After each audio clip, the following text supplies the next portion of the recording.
Entonces, ya estamos. Perfecto, bienvenidos, bienvenidas a esta cuarta sesión. Bueno, cuarta clase, sesión 3, ¿no? Considerando que la primera clase fue la sesión 0. En donde vamos a ver, según nuestro sílabo, qué podemos hacer con el debate. Y vamos a ver los enfoques de debate como propuesta educativa, pero también como proyecto extracurricular. Entonces, vamos a empezar con este primer apartado de qué podemos hacer con el debate. Como ya les había mencionado, el debate a nivel educativo tiene dos grandes usos.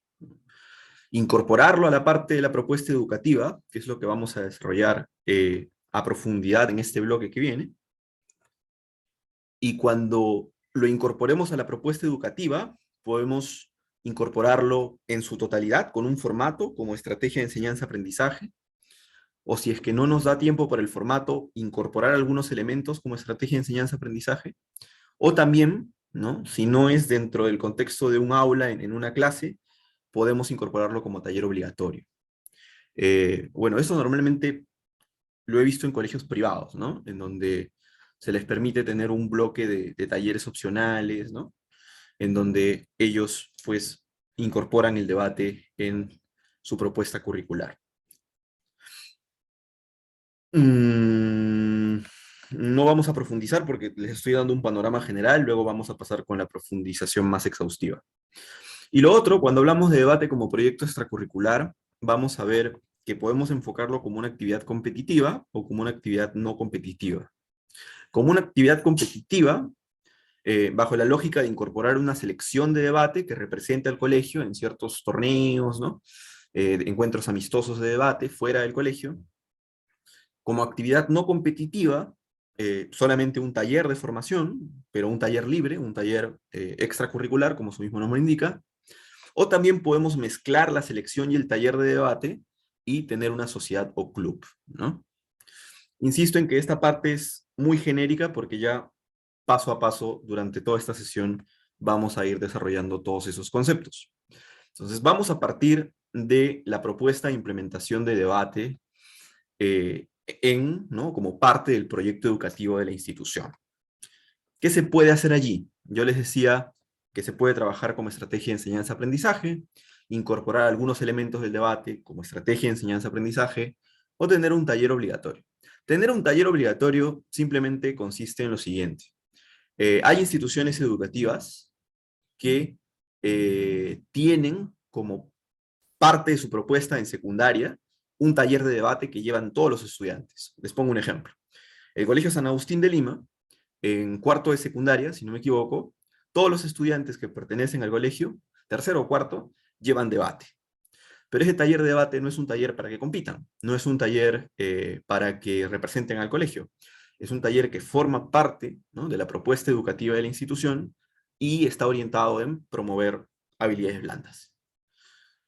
¿Por qué no voy a profundizar tanto en como taller obligatorio? Porque un taller obligatorio, un taller extracurricular, que luego vamos a ver más a profundidad, es casi lo mismo, ¿no? La única diferencia es que el obligatorio todos los estudiantes lo llevan y el extracurricular los estudiantes se matriculan y es opcional llevarlo, nada más. Lo que nos va a demandar más tiempo son estas primeras dos partes que vamos a analizar a continuación. Pero antes de analizar cómo el debate se puede utilizar como estrategia de enseñanza-aprendizaje o qué elementos del debate podemos utilizar, vamos a ver cuándo incorporarlo, ¿no? Si nosotros hablamos de incorporar el debate en una sesión de clases, y esto ya lo vimos con César en la sesión pasada, podemos usarlo en tres momentos, ¿no? Dice unidad, pero también puede ser sesión. Podemos utilizarlo al iniciar una unidad o al iniciar una sesión para identificar conocimientos previos, ¿no?, sobre la misma. Y cuando se usa normalmente el debate en esta primera parte, suele ser un debate que no tiene formato, suele ser un debate corto, un debate bastante breve, ¿no? Un debate sin tiempo de preparación, ¿no? Hace que los chicos pues trabajen en un espacio de tiempo durante las clases para que generen este debate, ¿no? En cambio, cuando se trabaja en una unidad o durante una sesión de clase como actividad de aprendizaje, ahí ya les damos a los estudiantes más tiempo, ¿no? forma parte de los conceptos que se están trabajando. Voy a hacer una precisión aquí porque es muy importante recalcarlo. Con César ya vimos que el debate no solamente debe ser una actividad eh, circunscrita a ciertas áreas como comunicación o inglés, ¿no? Que tienen que ver con las competencias comunicativas en lengua extranjera y en lengua materna, sino que también el debate se puede utilizar en muchas otras áreas, ¿no? Como por ejemplo ciencias sociales. Entonces, yo cuando utilizo esto dentro de la unidad o durante la sesión, ¿no? Dependiendo del tiempo, dependiendo de la programación que haga, como actividad de aprendizaje, a diferencia de para identificar conocimientos previos, yo tengo más tiempo para hacerlo, ¿no? Y no solamente tengo más tiempo para hacerlo, sino que voy a utilizar elementos de la sesión o elementos de la unidad para el debate. Supongamos, ¿no? Una clase de ciencias sociales, que nosotros estamos explicando la independencia de la República, ¿no? Y pues quienes son de sociales saben que existe un debate que es bastante superado, dicen algunos historiadores, pero que es importante que los estudiantes puedan analizar esas perspectivas, ¿no? De la independencia conseguida y la independencia concedida, ¿no? Eh, Brevemente, para poner en contexto a todos los maestros que tal vez no son de la especialidad, se dice que la independencia conseguida es esta teoría, ¿no? Que nosotros mismos, a través de nuestros próceres y precursores de la independencia, ¿no? Nos ganamos el mérito de la misma, y la independencia concedida nos dice que hubo en realidad más factores externos que internos que sirvieron para generar la independencia del país, ¿no? Entonces yo puedo, ¿no? Como docente, en esta clase de ciencias sociales, después de haber explicado esos dos enfoques, generar un debate como una actividad de aprendizaje, ¿no? Y dar material extra, dar lecturas extras, aparte de lo que he explicado en mi clase, ¿no? Para que los estudiantes puedan profundizar. Si lo hago durante una unidad, es decir, tengo varias sesiones de clase, puede ser incluso de una semana para otra, ¿no? Pero si lo hago dentro de la sesión de clase y no tengo mucho tiempo, pues puedo ya incluso darles facilidades con el contenido, ¿no? Para que puedan realizar ese debate y acortar los tiempos del debate. Estoy haciendo también algunas precisiones acá, ya luego hay más diapositivas para profundizar punto por punto. Estoy dando una introducción para que se entienda estos momentos de la incorporación del debate, ¿sí? Y también podemos utilizar para evaluar, ¿no? La sesión o para evaluar la unidad. Y puede ser como parte de la evaluación en general o como la única evaluación. Y eso va a depender sobre todo de qué estamos evaluando, ¿no? Eh, si nosotros lo utilizamos como parte de la evaluación, pues va a ser, ¿no? Un elemento más, ¿no? De la evaluación integral de la unidad. Si lo utilizamos como la única, entonces nos estamos refiriendo a que solo eso voy a evaluar. Es muy difícil, la verdad, utilizar el debate para una evaluación única, salvo que estemos evaluando competencias comunicativas, ¿no? Si estamos evaluando competencias comunicativas, ahí claramente, pues, solo con el debate yo puedo generar ya, ¿no? Una adecuada evaluación del estudiante. Pero aquí lo que me importa es medir, ¿no?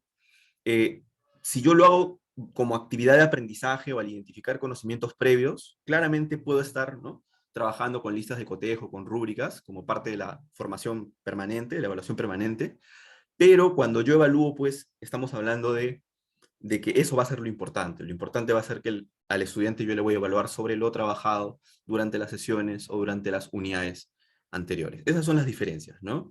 Entonces, si se dan cuenta, de una forma muy resumida, el debate se puede utilizar en todos los momentos de una unidad, si lo queremos ver por unidad, o también momentos de una sesión, ¿no?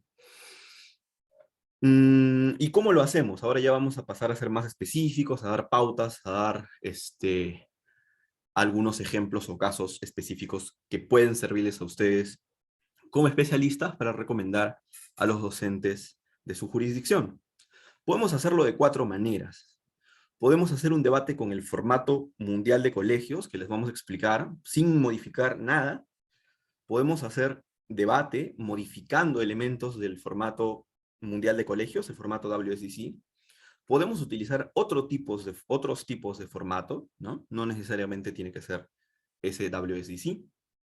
Y también podemos crear un formato propio, ¿no? Entonces, ahora sí se viene la parte práctica de esta sesión, la parte de tips, de métodos, ¿bien? Vamos a empezar entonces a explicar cómo puedo utilizar el debate con el formato WSDC sin modificaciones. Pero yo les decía, vamos a tener una sesión específica en donde vamos a aprender ese formato, que es la próxima sesión, que la van a tener con Rose Bento. Entonces, Rose les va a explicar cómo se trabaja en este formato, qué hace cada uno de los oradores, ¿no? Va a profundizar bastante en la explicación del formato. Yo solamente quiero presentarles una introducción nuevamente, como lo que hicimos en la segunda sesión, bueno, en la segunda clase, primera sesión, para recordar a quienes no estuvieron o a quienes sí estuvieron, más o menos de qué trataba en líneas generales. No me voy a detener a profundizar, insisto, porque vamos a tener una siguiente sesión en donde profundicemos debate con formato. Entonces, en líneas generales, el formato mundial de colegios se compone de 3 oradores y de 2 equipos, es decir, en un debate en este formato participan 6 personas, 3 oradores de proposición y 3 oradores de oposición, ¿no? Y estos oradores, cada uno desarrolla un discurso, pero vemos que existe aparte una cuarta intervención, pero si se dan cuenta, esta intervención, dice, puede ser realizada por los primeros o segundos, es decir, que tanto el primero como el segundo pueden dobletear para hacer esta cuarta intervención. El formato es de tres participantes, pero son 4 intervenciones por equipo, por tanto, hay alguien que repite, ¿no? Puede ser el primero o el segundo. En el caso de proposición, vemos que ellos han escogido que sea la segunda señorita, ¿no? Y en el caso de oposición, han escogido que sea el primer estudiante, ¿ya? ¿Qué hacen específicamente? Lo vamos a ver luego, pero en líneas generales ahorita les explico. Antes de ver qué hace cada uno o qué roles se cumplen en general, vamos a explicar los tiempos. En las primeras 3 intervenciones tienen 8 minutos, como les decía. Y en las últimas intervenciones tienen 4 minutos, ¿no? ¿Qué se hace? No vamos a hablar de roles específicos, vamos a hablar de, en general, qué hace un debatiente. Los primeros oradores, por lo general, contextualizan, es decir, tienen que explicar qué estamos debatiendo, ¿no? Qué se debate, qué defiende cada uno de sus equipos, y en dónde se encuentra, ¿no? Adscrita esa problemática de debate.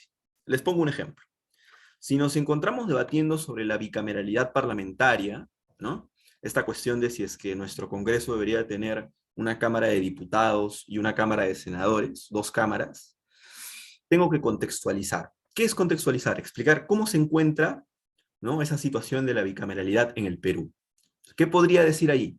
Para empezar, tengo que explicar que actualmente Perú tiene un Congreso unicameral, ¿no? Que solamente tenemos una sola cámara. No hay esa división. Puedo explicar también que eso se da a partir de 1993, si no me equivoco, ¿no? Que antes de el cambio de constitución teníamos una Cámara de Senadores y una Cámara de Diputados, ¿cierto? Tengo que explicar también que durante estos años de la unicameralidad ha habido varias propuestas, ¿no? Y que la última propuesta fuerte de volver a la bicameralidad parlamentaria fue realizada por el entonces presidente Martín Vizcarra, ¿no?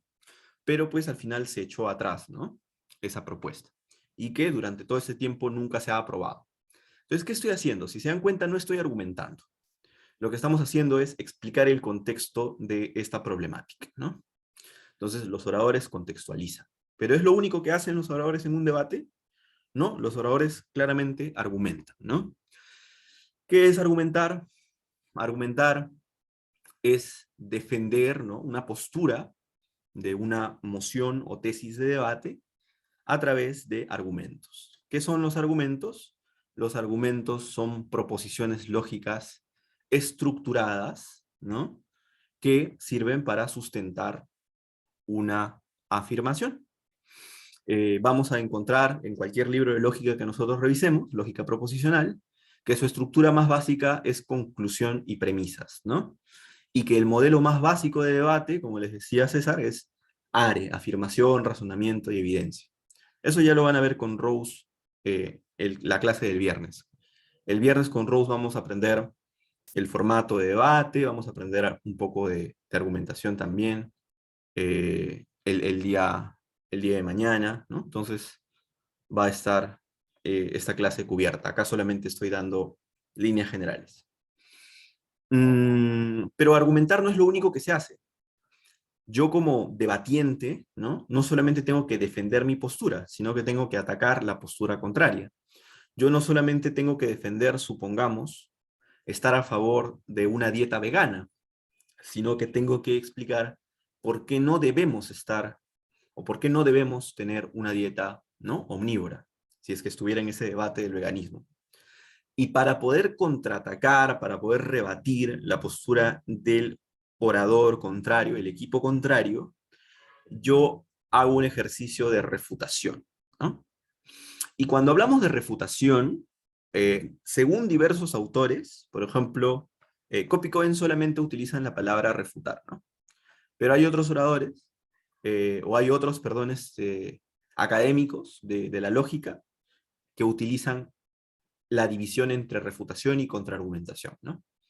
Dicen que la refutación es un ataque a los elementos del argumento y la contraargumentación es un ataque más amplio, la postura del argumento. Entonces, ahí ya vamos a ver eso cuando en el sílabo pues nos hablan de refutación y contraargumentación, creo que también es el viernes. Entonces ahí vamos a profundizar eso. No solamente refutas y argumentas, también reconstruyes. ¿Qué implica reconstruir? Reconstruir implica lo siguiente. Vamos a imaginarnos que cuando argumentamos, cuando defendemos nuestra idea, estamos creando una pared, ¿no?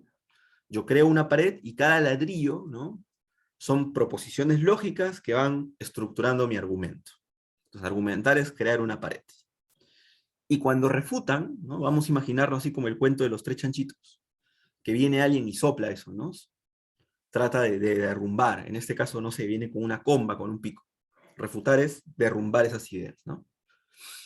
Cuando reconstruyo, lo que yo trato de hacer, primero es parar la refutación, ¿no? Es decir, tratar de demostrar que las refutaciones que se le han hecho al argumento de mi compañero antecesor no son válidas, ¿no?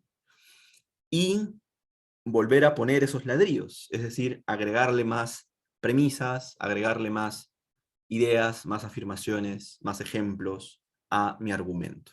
Eso es reconstruir. Yo no puedo reconstruir mi propio argumento durante el debate porque el rol no me lo permite.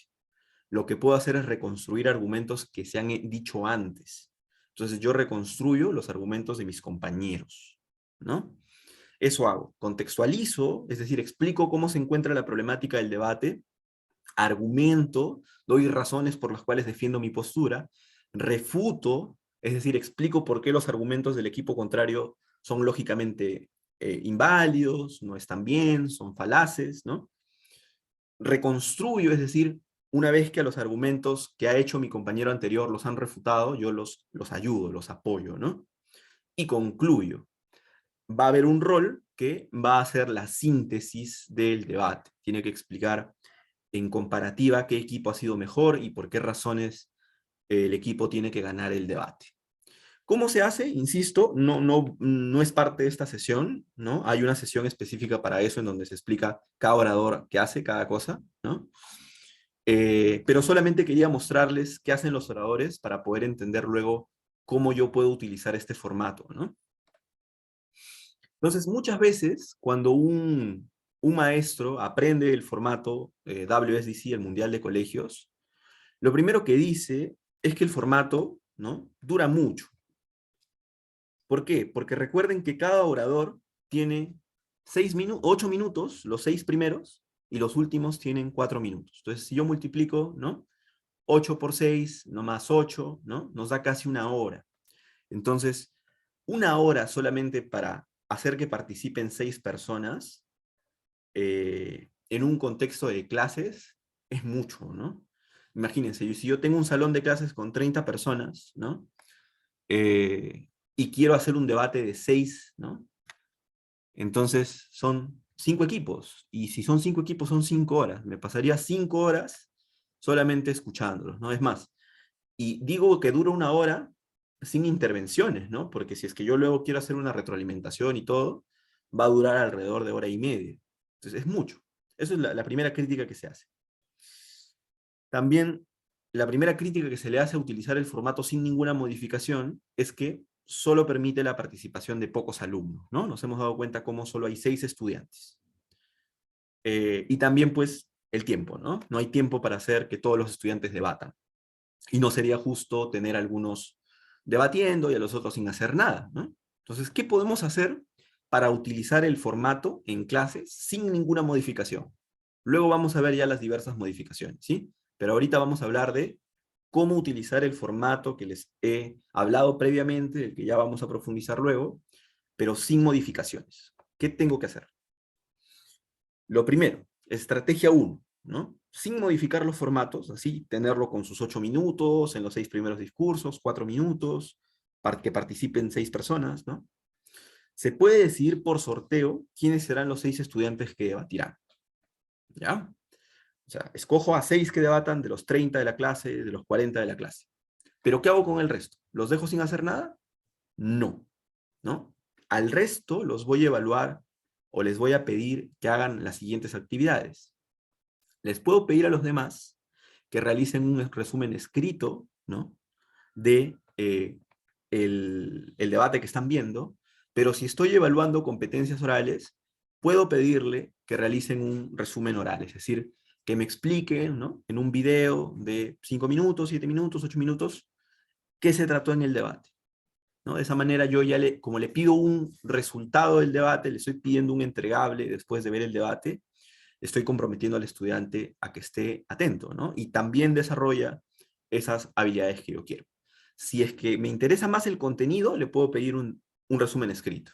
Pero si me interesa el desarrollo de habilidades comunicativas, le pido un resumen oral, ¿no? De esa manera estoy viendo a los debatientes hacerlo, ¿no? Hablar, pero también veo a los estudiantes que no debatieron en su video, ¿no? También puedo pedirles no solo que realicen un resumen, sino que evalúen el debate, ¿no? Puedo decirles, a ver, ahora ustedes son los jueces y quiero que me expliquen quién considera que ganó y por qué, ¿no? Pero claramente para hacer esto, primero debo de explicarles cuáles son los criterios de evaluación que voy a tener en cuenta, ¿no? Ahora, sobre los criterios de evaluación a tener en cuenta, es muy importante, eso también se ve en otra sesión, pero adelanto algunas cosas. El formato de debate en competencia, ¿no? Este formato que estamos viendo, el WSDC, tiene 3 criterios de evaluación: contenido, estilo y estrategia, y se van a desarrollar cada uno eh, en sesiones posteriores de esta misma capacitación. Así que lo vamos a ver, no se preocupe. Pero es un tema amplio que requiere gran parte de la sesión, por eso no lo estoy tocando acá. Pero no significa que contenido, estilo y estrategia sean los únicos criterios que yo debo de evaluar en un debate. Y les explico por qué. Si yo estoy utilizando un debate, ¿no? Supongamos, soy un profesor de formación ciudadana y cívica. Y a mí, en este momento, no digo que en general no me importe, pero en este momento de la evaluación de la clase, porque estoy utilizándolo para evaluar, me importa mucho el conocimiento sobre el contenido, ¿no? A mí me importa mucho. Yo soy docente, estoy utilizando esto para evaluar contenidos. Entonces yo puedo crear una rúbrica, ¿no? En donde gran parte de la evaluación sea solo sobre contenido. Y no estoy haciendo nada malo, al contrario, lo que estoy haciendo es acondicionar, ¿no? un formato que existe, pero le estoy quitando los criterios de calificación y le estoy poniendo lo que a mí me importa, evaluar contenido. Si quiero evaluar oralidad, ¿no? Si quiero evaluar competencias comunicativas, puedo utilizar ese sistema de evaluación que ya está estandarizado, ¿no? Porque precisamente es el sistema del Mundial de Colegios, no es que nosotros lo estemos inventando, está estandarizado. Pero no necesariamente requiero hacer eso. De la misma manera que incluso yo siendo profesor de comunicación, si en algún momento estoy evaluando contenido literario, ¿no? Si yo pues estoy evaluando qué tanto han leído, qué tanto conocen a los personajes, ¿no? Y hago un debate sobre un tema de literatura, entonces mi rúbrica va a estar más enfocada en eso, en contenido del debate, Voy a evaluar también, ¿no?, las cuestiones de estilo, pero más me va a importar eso, qué tanto saben sobre el tema, saber si han leído o no. Entonces, explíquenles a los estudiantes qué están evaluando en ese momento. Si es que quieren que participen de esa evaluación, que hagan ese ejercicio formativo con ustedes, ¿no?, explíquenles qué están evaluando. O también se les puede pedir a los estudiantes que planteen posibles refutaciones o reconstrucciones, ¿no? Entonces, yo realizo el debate en una sesión, grabo el debate y les puedo decir, escojan un discurso y a partir de ese discurso ustedes ideen refutaciones, ¿no?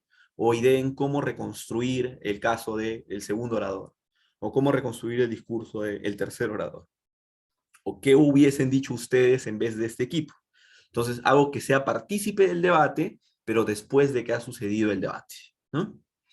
Entonces fíjense cómo hay tres propuestas ahí: realizar un resumen escrito oral, evaluar el debate, hacer que los estudiantes evalúen el debate, o hacer que los estudiantes refuten o reconstruyan, ¿no? Y acá estoy utilizando el formato sin ninguna modificación, con sus 6 minutos, con todo el tiempo necesario. ¿Ya? Esa es una estrategia de cómo utilizar el debate sin modificar nada. ¿Es recomendable? ¿No es recomendable? Ya luego vamos a ver las otras estrategias para compararlas, ¿no? Estrategia 2. Lo que yo puedo hacer es dividir al salón en 2 grupos o en 4 grupos, dependiendo del tiempo que tenga, ¿no? Puedo dividir al salón en 2 grupos a favor y 2 grupos en contra. O puedo dividir al salón en un grupo a favor y un grupo en contra, ¿no? O, pero ya luego vamos a ver, acá estamos utilizando el formato WSDC, ¿no? Cuando hagamos la revisión de cómo modificar formatos, vamos a ver que no solo debe haber una postura, a veces hay debates en los que yo quiero escuchar varias posturas, y puedo tener equipos con diferentes posturas, más allá de a favor y en contra. Pero ahorita estamos usando el formato. Usando el formato, puedo dividir al salón en estos grupos: 2 a favor, 2 en contra, 1 a favor, 1 en contra. Pero por cada grupo, voy a escoger 3 integrantes para debatir. O sea, todos los grupos van a trabajar, ¿no? Pero yo voy a escoger de ellos, puedo escoger incluso al azar, puedo decirle cualquiera puede debatir, yo voy a escoger en ese momento, así que estén preparados, ¿no? Escojo a 3 nada más. La pregunta que surge es, ¿qué se hace con el resto?, ¿no? Les podemos pedir que hagan un ensayo, porque si es que los he dividido por grupos, a diferencia de la estrategia 1, miren, en la estrategia 1 yo escogía 6 estudiantes y al resto no los dividía. Acá no. Acá yo separo a todo el salón en 2 grupos o en 4 grupos, ¿no? Entonces, le pido a los equipos que independientemente quien salga a debatir, hagan un caso a favor o hagan un caso en contra. Entonces, si va a haber algunos que debaten, puedo hacer que los otros elaboren un ensayo argumentativo, ¿no?, respecto al caso que se supone que han trabajado todos. O también puedo decirles a los otros chicos que no salieron a debatir, ¿no?, que puedan hacer un resumen del caso de debate que plantearon ellos, que construyeron ellos, a través de un video, ¿no? Puede ser un video de presentación. O también puede ser, ¿no?, que los que no debaten evalúen o critiquen el rendimiento del equipo contrario, ¿no?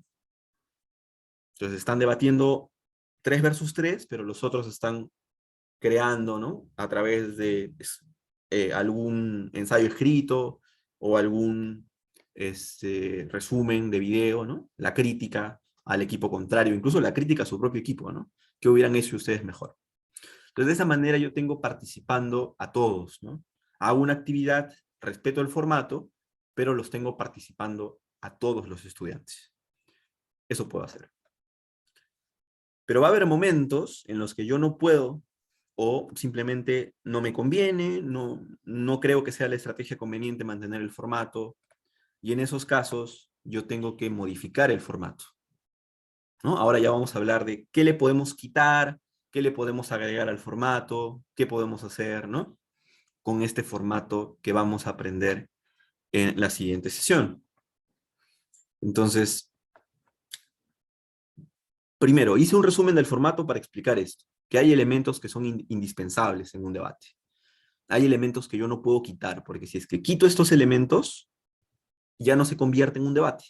¿Cuáles son los elementos indispensables de un debate? Primero, tener una moción o tesis como eje central de la discusión, ¿no? Si es que ustedes alguna vez una persona les dicen, bueno, vamos a hacer un debate abierto, y no les da tema ni nada, ¿no? Se puede debatir cuando no te dicen sobre qué vas a debatir. Difícil, ¿no? Casi imposible, digamos. Entonces, tiene que haber una moción de debate, una tesis de debate como eje central de la discusión, ¿no? Al menos dos equipos con posturas distintas. Fíjense, estoy poniendo que un elemento es indispensable tener al menos dos equipos. No estoy diciendo que debo tener dos equipos. Puedo tener 3, 4, 5 equipos con posturas distintas. ¿En qué casos puedo utilizar posturas distintas? Voy a poner un ejemplo. Un ejemplo de sociales y un ejemplo de comunicación. Un ejemplo de sociales. Está pasando el conflicto entre Rusia y Ucrania, ¿no? Es un conflicto bélico, creo que la mayoría de personas más o menos tiene alguna referencia si es que no ha profundizado. Es algo de conocimiento general. Es un profesor de sociales, un especialista de sociales, si es que yo le digo, oye, hagamos un debate a favor de Rusia o a favor de Ucrania, me diría, esa es una visión muy simplista de la interpretación, ¿no? De la realidad. Necesitamos abrir las posturas. Más bien, alguien podría estar a favor del intervencionismo de la OTAN, alguien podría estar a favor de esta propuesta de recuperación rusa de tierras exsoviéticas, alguien podría estar a favor, ¿no?, de que Europa intervenga, es decir, de distintas soluciones, ¿no? O alguien podría estar a favor incluso de una invasión a Rusia. Entonces, hay más perspectivas, es más útil un debate con más perspectivas. En el caso en el que yo veo limitadas mis perspectivas a favor y en contra, puedo incorporar más equipos. Pero no tiene sentido que haya dos equipos que estén debatiendo sobre lo mismo, ¿no? Que estén argumentando lo mismo. Tienen que tener posturas distintas. ¿Sí? Eso es lo que yo puedo hacer, agregar más equipos, según la necesidad. Un debate sobre literatura, por ejemplo, ¿no? Yo quiero profundizar en, incluso hay, ¿no?, maestros que utilizan el debate como la evaluación de una comprensión lectora. ¿Cómo así? Entonces, supongamos de que estamos viendo, a ver, una obra muy emblemática, tal vez. Se me ocurre en este momento, no sé por qué, Lituma en los Andes, ¿no? De Mario Vargas Llosa. Entonces, el personaje principal de esa obra es Lituma, ¿no? Y Lituma toma una suerte de decisiones. Yo como docente podría, ¿no?, debatir sobre qué decisiones eran las más correctas o qué hubiera sido preferible que haga Lituma y poner 4 o 5 opciones. Y a cada equipo darle la defensa de esas opciones, ¿no? Entonces, fíjense cómo este ejercicio mental fuerza al estudiante no solamente a leer, ¿no?, sino realmente a entender para ponerse en posibilidades divergentes más allá de la literatura, ¿no?, que algunos llaman como la metalectura, ¿no? Porque ya estoy haciendo una idea de qué le hubiese convenido al personaje. Pero ojo, como lo estoy poniendo en un contexto de debate, no simplemente voy a decir, bueno, a Lituma le hubiese convenido irse de ese lugar en donde estaba destacado antes de que se metiera más en problemas, ¿no? Irse más o menos como a la mitad de la obra. Ya, pero ¿por qué? A mí no me basta simplemente decir, que se vaya antes. O no, sí, debió de haberse quedado y todo. ¿Por qué, no? El debate le está exigiendo argumentar, ¿ya? Y para exigir argumentar yo tengo que utilizar elementos de lectura. Y se les puede decir a los estudiantes, ¿no? Oye, debate sobre la lectura. Debate sobre los elementos de la lectura. Argumenta en función de los elementos de la lectura. Probablemente va a hacer que el estudiante revise. A ver, ¿por qué pudo haber tomado esta decisión, no? Mira, esto lo sustento con esto, porque antes él ya sabía o ya tenía una idea, ¿no? O ya habían elementos, simplemente que no se dio cuenta. Pero le estoy haciendo analizar más a profundidad de esa lectura, ¿no? Entonces, eso puedo hacer. No se queden con la idea de que solo un debate es tener una postura a favor y en contra. Claramente hay un formato competitivo, un formato muy usado, que tenemos que verlo, ¿no? Pero se pueden hacer modificaciones. Un formato también debe tener la posibilidad de definir y contextualizar. ¿Ya? Es una mala praxis del debate, ¿no? Es desconocimiento que el docente diga, vamos a hacer un debate, y al día siguiente les diga, ya, tú haces argumento 1, argumento 2, argumento 3. Tú haces argumento 1, argumento 2 y argumento 3, a favor y en contra. Listo, debate. ¿No? ¿Qué está obviando el docente? Que el estudiante, los estudiantes, sobre todo los primeros estudiantes, deben de ser parte de la definición y la contextualización del problema. Tienen que explicarle a los demás la definición y la contextualización del problema. ¿Por qué? Les pongo un caso. Supongamos que ustedes les han dado a los estudiantes que debatan sobre la legalización de la marihuana en el Perú, ¿no? Mejor dicho, la legalización de las drogas blandas en el Perú, ¿ya? Para que el ejemplo sea más evidente. Y el estudiante a favor entendió drogas blandas, ¿no? Buscó en internet drogas blandas. Y puso, son drogas que por lo general no son sintéticas, que tienen efectos psicodélicos, obviamente hay efectos nocivos para la salud, pero no son como las drogas duras en contraste que sí son altamente adictivas, ¿no? Entonces él encontró esa definición. Pero otro estudiante dijo, ¿qué serán drogas blandas? Deben ser esas pastillas que son fáciles de moler, ¿no? Entonces él basa todo su debate en función a la legalización de pastillas fáciles de moler. Estoy exagerando para que se entienda la importancia de contextualizar, ¿no? Entonces, si yo no les digo a los chicos, contextualicen, ustedes mismos expliquen la problemática, puede que haya una confusión entre los equipos. Puede que no hayan interpretado, ¿no? De la misma manera. Y probablemente alguien me puede decir, ya, pero eso se soluciona si es que tú les das la interpretación. Pero a ver, yo le puedo dar la interpretación y solución del problema. La cuestión es que estoy cortando el potencial que tiene el debate. Porque acuérdense, más allá de la argumentación y la refutación, que es evidente, el potencial de contextualizar implica entender una problemática. Implica analizar críticamente el contexto que se me está pidiendo debatir. Y si es que yo ya le hago ese trabajo, pues estoy recortando, ¿no? Como les digo, ese potencial que tiene como una estrategia de aprendizaje. Entonces, ¿qué debería hacer el maestro que hacía que su debate sea estudiante 1, argumento 1, estudiante 2, argumento 2, estudiante 3, argumento 3, y así, ¿no? Debería de permitirle al estudiante 1, o hacer que un estudiante específicamente, se encargue de esta explicación del problema, de esta contextualización del problema.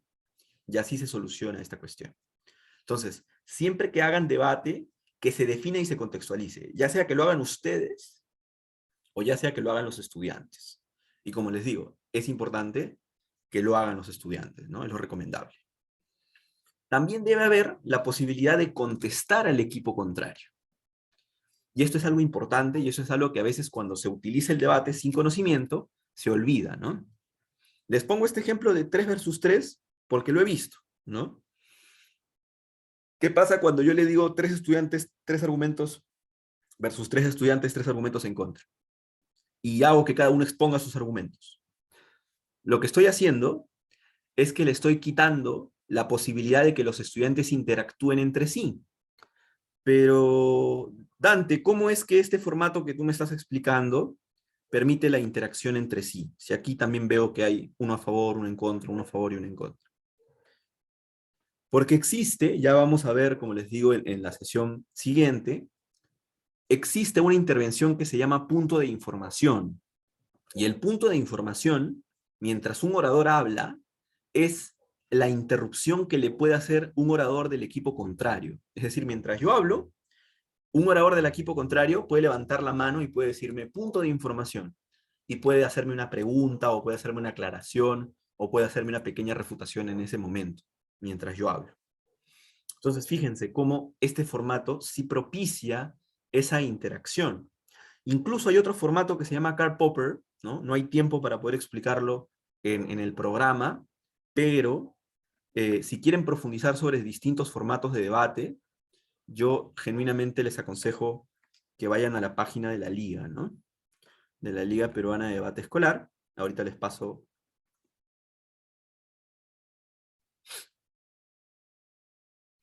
el apartado en donde se encuentran los manuales de los formatos. Les voy acá a publicaciones. Insisto, vamos a ver el Mundial de Colegios, pero los otros no nos alcanzan, ¿no? Y acá hay uno que dice Manual de Iniciación al Debate en Formato Karl Popper, ¿no? Y acá hay otro que dice Manual de Introducción al Formato Parlamentario Británico. Entonces, a ver, voy a pasarles el enlace, ¿ya? Para que todos podamos tenerlo, guardarlo, ¿sí? Entonces, entro al de Formato Karl Popper. Entro al manual, y en el manual se me está explicando de qué trata el formato, ¿no? Me da un glosario, luego me habla del formato, me habla de la intervención, me da los roles, ¿no? Y te explica qué hace cada debatiente. Lo mismo con el parlamentario británico. Te explica en un glosario y te damos los roles de cada debatiente, qué hace cada uno, ¿no? Entonces, hay un lugar para poder profundizar en formatos que por tiempo no nos ha permitido incorporar el, esta capacitación que estamos haciendo. Pero este, del World of Schools, el Mundial de Colegios, este sí lo vamos a ver. De todas maneras, aquí hay un manual donde se explica qué hace cada uno de los oradores, ¿no? Y cómo se califica. Bien, entonces ahí tenemos donde, si no les gusta o quieren seguir profundizando, nuestros amigos de la Asociación Nacional de Debate de Colombia, ANDE, también tienen un apartado, ahorita les voy a poner el enlace en el chat, tienen un apartado en donde ellos han colgado algunos manuales, ¿no? Modelos se llama, de debate. Entonces aquí le voy a poner modelos y por ejemplo World Schools, descarga la guía, dice. Guía en formato World School, ¿no? Es un equipo, es una guía un poquito más corta, pero también te explica, ¿no? O Lincoln Douglas, que es un formato 1 versus 1. También puedes ahí descargarlo, ¿no? O foro público, ¿no? Cómo se hace el debate en este formato foro público, que es muy usado en Estados Unidos, ¿no? Aquí no hay, nunca he visto un concurso sobre esto. ¿Bien? Bien. No, a ustedes, ahí tenemos la información, como les digo. Vamos a seguir. Entonces, hay ese espacio en donde hay una réplica, una contestación, ¿no? Donde hay una interrupción. Y volviendo a donde estábamos, elementos indispensables del debate, debemos de tener la posibilidad de contestar. Es más, les adelanto un poco ya el formato que van a ver. Si sale un orador a argumentar, el formato mundial de colegios dice que lo primero que debe hacer el orador contrario antes de argumentar también es responder los argumentos del otro equipo, refutar. Y el otro orador tiene que reconstruir, refutar y argumentar. Entonces, el formato mundial de colegios te dice, no es que cada uno deba de dar un argumento, los argumentos deben de salir al inicio y luego cada uno tiene que profundizarlos, refutarlos, reconstruirlos, ¿no? Y viceversa. Permite esta interacción. Entonces, si ustedes crean un formato, modifican un formato, no le quiten esta interacción. Si le quitan esta interacción, van a ser 3 exposiciones individuales a favor, 3 exposiciones individuales en contra, y eso no es debate. ¿Bien? ¿Qué más? Roles definidos con anticipación y de conocimiento de los participantes. También es, y esto creo que es un principio, ¿no? De las consignas. Si no damos una consigna clara al estudiante de la actividad, ¿cómo queremos que el estudiante realice bien la actividad? ¿No? Entonces definan ustedes qué debe hacer cada uno de los oradores. Así como los formatos tienen, ¿no?, sus propios roles y están estandarizados y hay manuales y todo, como hemos visto, también, si van a hacer una modificación, explíquenles ustedes el formato final, ¿no?, el formato modificado que ustedes van a aplicar. Porque imagínense que yo les digo a los estudiantes, vamos a trabajar con el formato mundial de colegios. Y a la hora de la hora les digo, bueno chicos, el formato es el mismo, pero vamos a recortar 4 minutos. Y el estudiante ya se preparó para hablar 8. Entonces, ¿qué estoy haciendo? ¿No? Lo estoy perjudicando a él.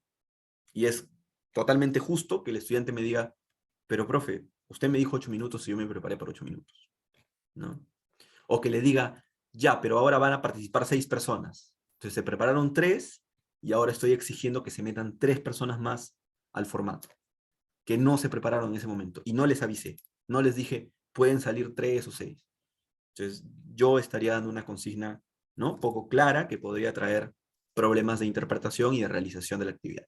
Entonces, siempre que hagan ustedes una modificación, por favor, realicen, ¿no?, el formato. El link de asistencia lo vamos a pasar en unos minutitos, a las 8. ¿Ya? ¿Y qué no es indispensable aunque parezca? Porque así como hay cosas que son indispensables, hay cosas que no son indispensables, ¿no? Un juez tiene siempre el docente que decir, tu equipo ganas, tu equipo pierdes, o no necesariamente, ¿no? No necesariamente, porque depende para qué quiera el debate. Si yo lo estoy utilizando para acercarme, ¿no?, a evaluar conocimientos previos, a recopilar información previa que tienen, ¿no?, saberes previos, yo no quiero evaluar. No tengo que decirle tú ganas o tú pierdes. Incluso cuando estoy evaluando, y si es que como parte de mi evaluación no es grupal, sino hay una evaluación individual del estudiante, no tiene sentido o no es necesario que les diga tu equipo gana o tu equipo pierde. Luego les doy una nota individual a cada uno según su participación.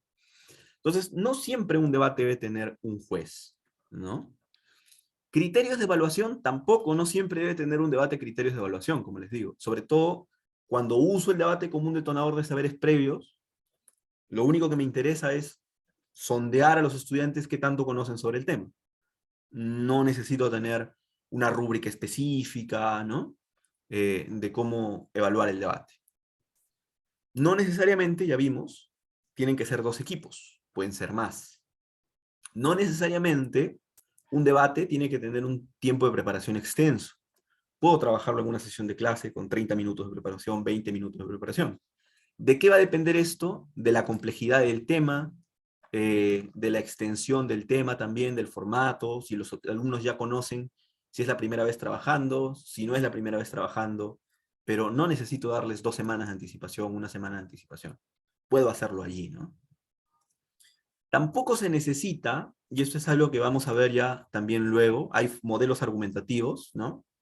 César un poco ya explicaba el ARE, argumentación, razonamiento y evidencia. Ese formato ARE se va a profundizar posteriormente, pero no es necesario. ¿Por qué? Porque finalmente ese modelo argumentativo ARE, ¿no?, es un modelo, como su mismo nombre dice. Si el estudiante quiere utilizar otro modelo argumentativo o no quiere utilizar modelos argumentativos, pues también se le puede dejar, ¿no? No es que sea un mal debate aquel debate que no se hace con ARE. Ahora, si yo les estoy explicando y enseñando a los estudiantes la técnica ARE y quiero que los estudiantes utilicen la técnica ARE, pues bienvenido sea, y en ese caso sí va a ser necesario evaluar, ¿no?, como parte del debate que utilicen el esquema ARE u otro tipo de esquema que esté enseñando. ¿Bien? Pero estos elementos no son indispensables. ¿Qué quiero decir con eso? Que no porque uno de estos elementos falte, se va a desvirtuar el debate. En cambio, si uno de estos elementos falta, que eran los elementos indispensables de los que hablábamos, sí pierde el sentido la idea de debate. ¿Ya? Estos no son indispensables: un juez, criterios de evaluación, que sean solo 2 equipos, tiempo de preparación extenso, que usen un modelo argumentativo, esos no son, ¿no? Y estos sí son indispensables. Tener una moción, al menos 2 equipos, pueden ser 2 o más, no puede ser un debate con un solo equipo que todos defiendan lo mismo, no hay debate. Posibilidad de definir y contextualizar también, posibilidad de contestar al equipo contrario también es indispensable, haga lo que haga en el formato que use. Roles definidos con anticipación y de conocimiento de los participantes, también es claro y útil dar la consigna, ¿no?, como les decía. Dicho esto, entonces, una vez que ya sé qué puedo cambiar y qué no puedo cambiar, vamos a hablar ahora de cómo puedo modificar el debate, ¿no? Es decir, cómo utilizar el modelo WSDC, pero con ciertas modificaciones. Y antes de pasar a las modificaciones, voy a permitirme tomar la asistencia, así que voy a pasarles el enlace de la asistencia. Como habíamos quedado, siempre va a ser a las 8, entonces vamos a cumplir con eso. ¿Ya? Ahí está el enlace, pueden revisar la asistencia en el chat. y pues les invito a que la completen mientras continuamos con la explicación de la sesión. Entonces, ¿qué puedo hacer para modificar el formato? Aquí no estamos hablando de usar formatos distintos, ¿eh? Estamos hablando de modificar el formato existente, ese formato que acabamos de ver en términos generales. Se le pueden añadir 2 personas más por equipo. Eso es lo que puedo hacer, ¿no? Uno que repite el rol del segundo orador y otro que realice el discurso de réplica. ¿Cómo así? Vamos a volver al formato para entender cómo es eso de añadir a 2 participantes por equipo. 2 participantes más. Yo les decía que en un debate con este formato solamente habían 3 personas y que había una persona que dobleteaba, ¿no? Es decir, que realizaba este cuarto discurso que se conoce como discurso de réplica. Lo primero que puedo hacer es que en vez de dobletear, haya una cuarta persona. Y así son 4 en el debate. Pero lo que también puedo hacer es que en vez que haya un segundo orador y un tercer orador, que aquí también haya un cuarto orador. Agregar un orador más. Acá, ¿no? Y hacer que sean 5 personas. ¿Por qué no es recomendable que sean 6, 7, 8 personas? Porque a veces hacen un debate 8 versus 8. Porque los chicos van a terminar repitiendo cosas, ¿no? Y no es lo ideal. Lo ideal es que los chicos, cada uno tenga un rol distinto. Entonces, si ya pongo 7, 8, va a ocurrir eso, que van a terminar repitiendo. Y se los digo por la experiencia que se tuvo en el debate defensorial, ¿no? La Defensoría del Pueblo organizó un debate, un torneo de debate, se llamaba Debate Defensorial. Didáctica estuvo involucrada, pero en la parte universitaria. La parte de escolares se la dieron a otra persona. Y entonces, como a veces la Defensoría pues no entendía de estos contextos educativos, de estas implicancias educativas del debate, a ellos les importaba que haya más participantes nada más, lo que hicieron fue hacer un debate de 8 versus 8, ¿no? Y a cada uno le hacían hablar 2 minutos, 3 minutos. Entonces, la pregunta que podemos hacernos ahí es, ¿realmente se está cumpliendo con hacer que los estudiantes participen de alguna actividad formativa provechosa? ¿O termina siendo simplemente esta cuestión de, bueno, ¿no? Para la cámara, que haya más participantes, que haya más números, ¿no? Ver 8 versus 8, o hay más equipos, ¿no? Hay más participantes y listo, o cumplir. Es más lo segundo. Y se los digo porque yo pude presenciar algunos debates y pasaba lo que ya se había anticipado nosotros, ya habíamos anticipado que iba a pasar. A nivel universitario, de hecho, se hizo con menos personas, ¿no? Pero a nivel escolar pasó eso, que los chicos hablaban muy poquito, que les cortaban, que no completaban sus ideas y que como eran varios, terminaban repitiendo las ideas y ya el último discurso ni se acordaba lo que decía el primero, ¿no? Porque eran 8 personas que habían hablado antes de él. Evitemos esos errores, ¿no? Evitemos agregar personas solamente por querer cumplir y evaluar a todos o solamente por hacer que participen todos. Lo recomendable es máximo 5 personas, ¿no? Volvemos. ¿Qué más se puede hacer para utilizar este formato modificándolo? Opción B, reducir el tiempo. Eso sí puedo hacer. Esto se puede aplicar al formato mundial de colegios, al Karl Popper, que como les digo, no vamos a enseñar en esta capacitación, pero ya les dejé ahí el material si quieren profundizar un poquito más en ese formato.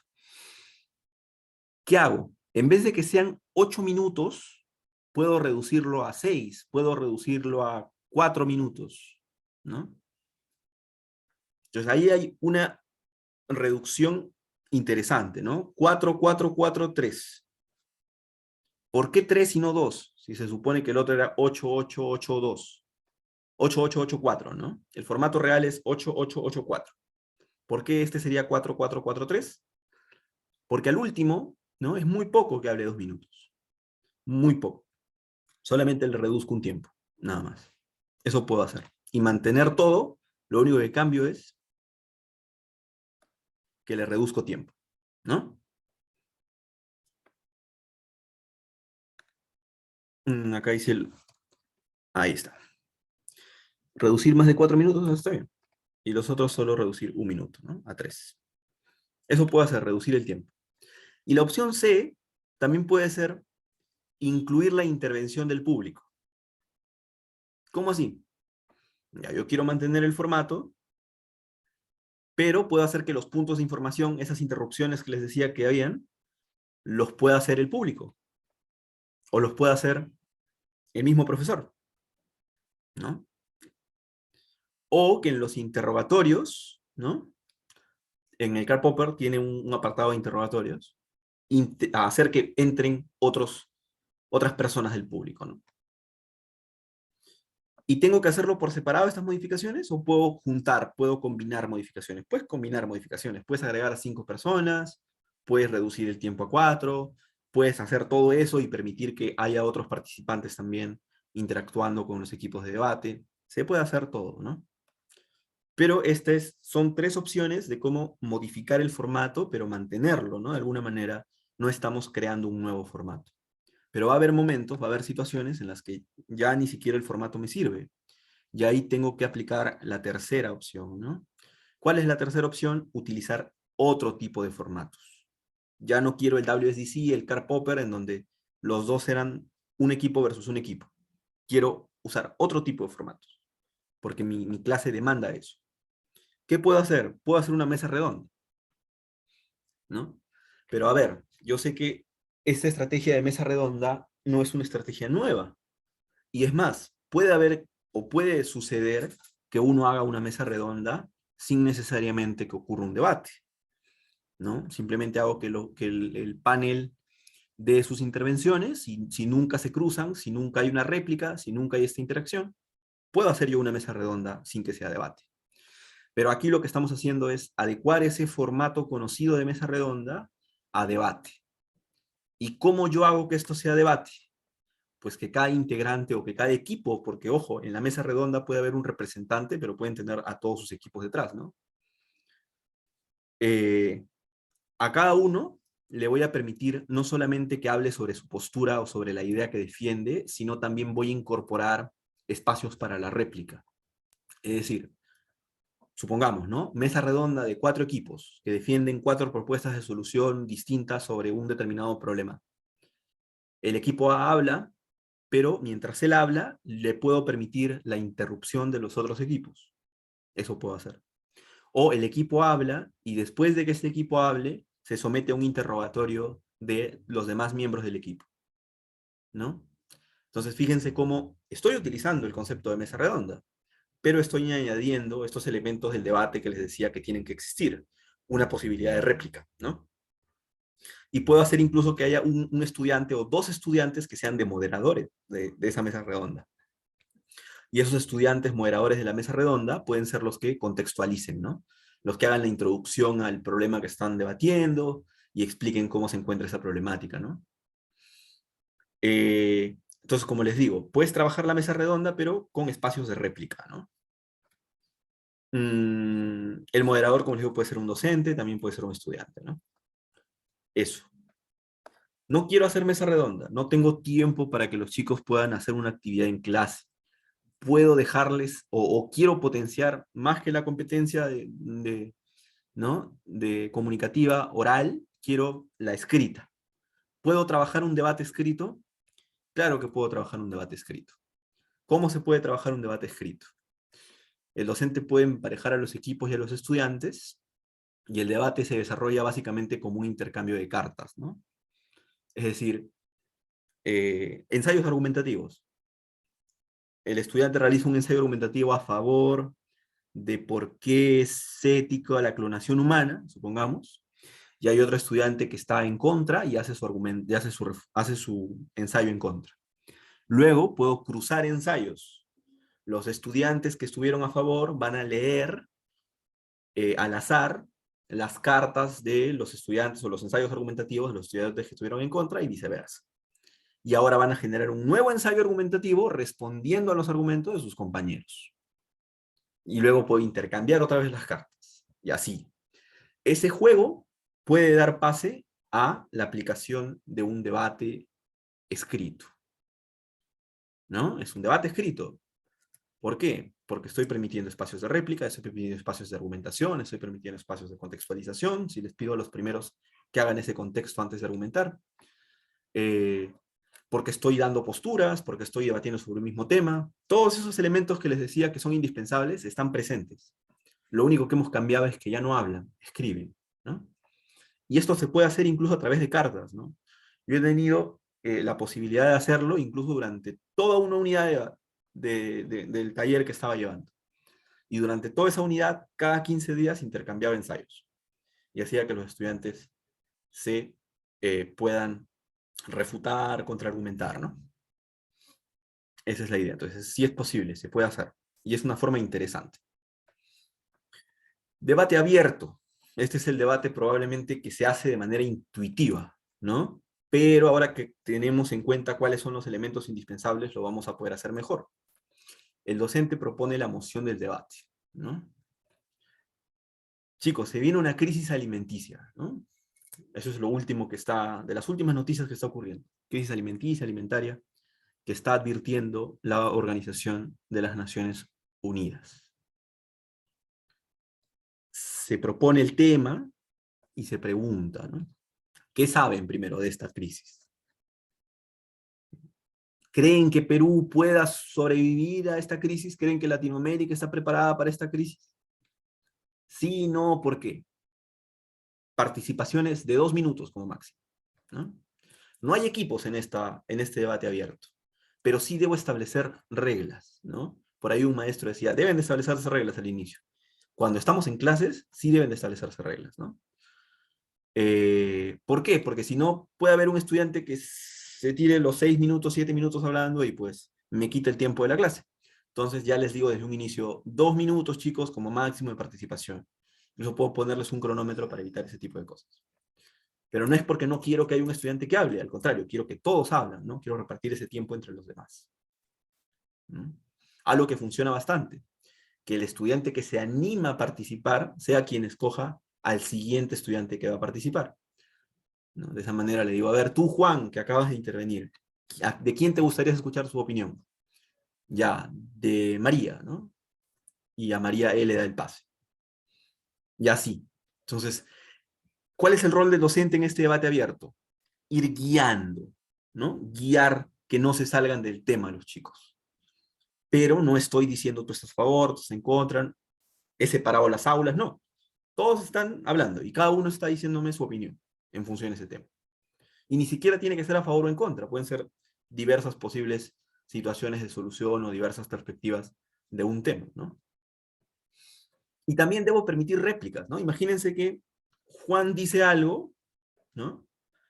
Pero Arturo no está de acuerdo. Y después de la intervención de Juan, dice Arturo, profesor, yo no creo que la idea de Juan sea del todo válida porque esto.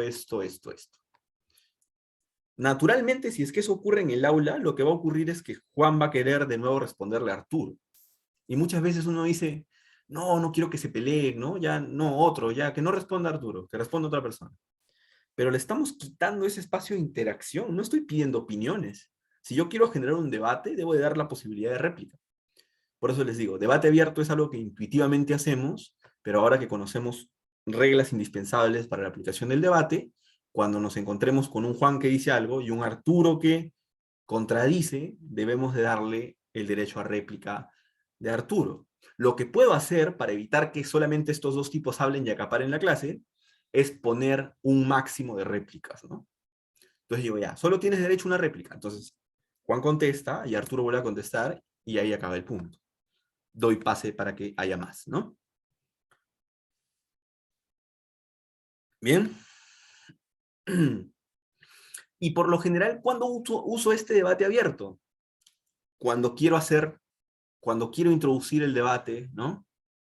Como una estrategia para recuperar conocimientos previos. O también puedo hacer, si tengo una rúbrica, una lista de cotejo, ¿no? Puedo hacer un debate abierto, pero no conviene. Conviene más tener un debate con una estructura cuando quiero evaluar. Un debate abierto sirve más para este primer inicio, esta primera fase de la que hablábamos, ¿no? De aplicar el debate como un recopilador, una estrategia de diagnóstico de saberes previos, ¿no? Me dicen ahí, de su propio equipo contrario, de su propio equipo, del equipo contrario. Ah, acá estamos hablando de debate abierto, no hay equipos, ¿no? Pero cuando hablemos de un debate con formato, debo permitir la interacción de equipos contrarios, ¿no? ¿Cuál sería el sentido de permitirle a una persona replicar a su propio equipo? Salvo que quiera por ahí corregir algunas cosas, qué sé yo, ¿no? Pero no para contradecirle. Por lo general, esta interacción es en equipos contrarios, ¿no? Pero aquí estamos hablando, insisto, de debate abierto, entonces, de personas, réplicas.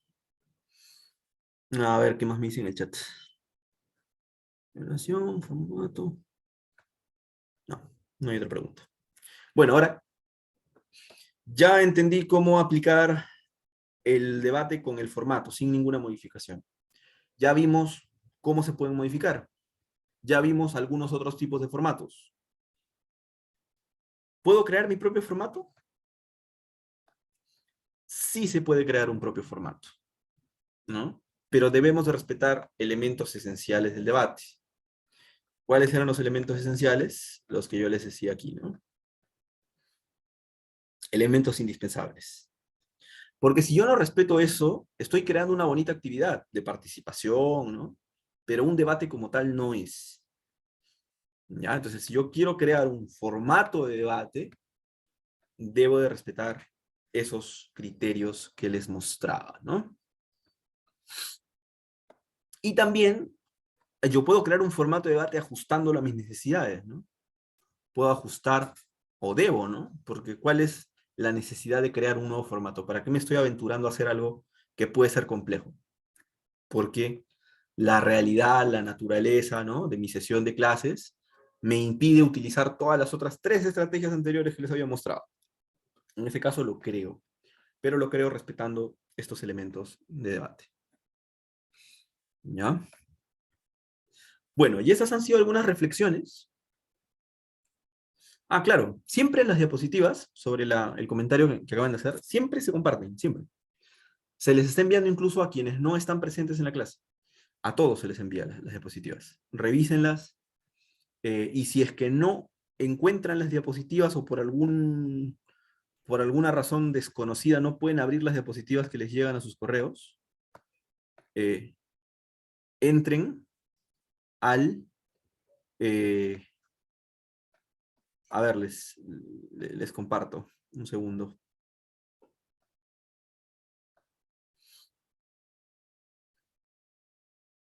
Mm, les voy a compartir en un ratito la lista de reproducción, ¿no? Que también se las enviamos. Miren, a ver, voy a compartirles la pantalla para que vean qué les enviamos.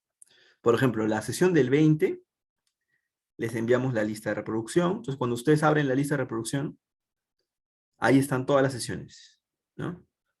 Por ejemplo, entro a la sesión 1. Quiero estas diapositivas. ¿Dónde me voy? Acá, diapositivas.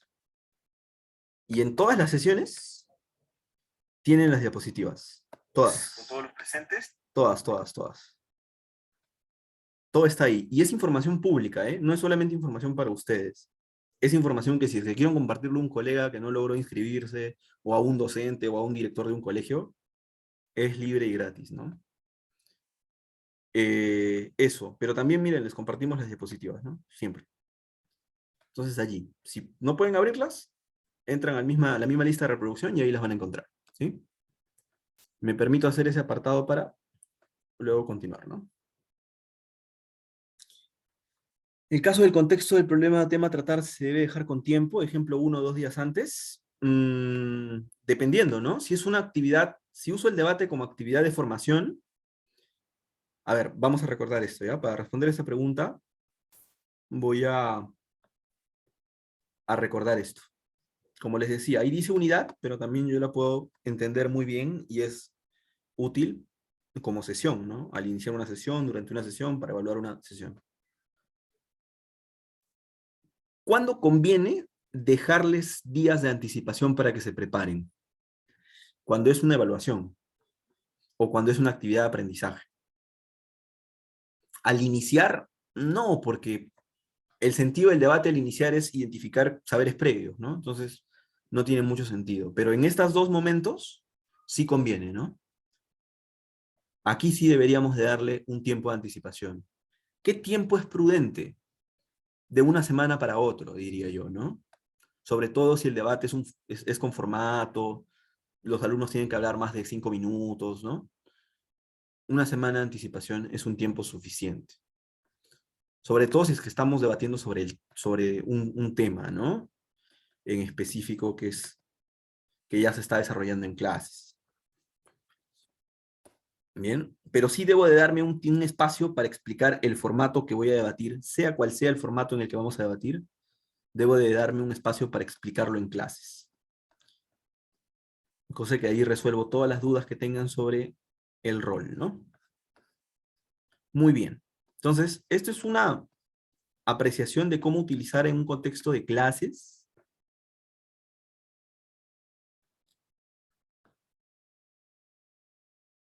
Qué buena pregunta, la que está en el chat. La leo para todos, ¿ya? Dice, ¿a partir de qué utilidad recomiendas utilizar el debate?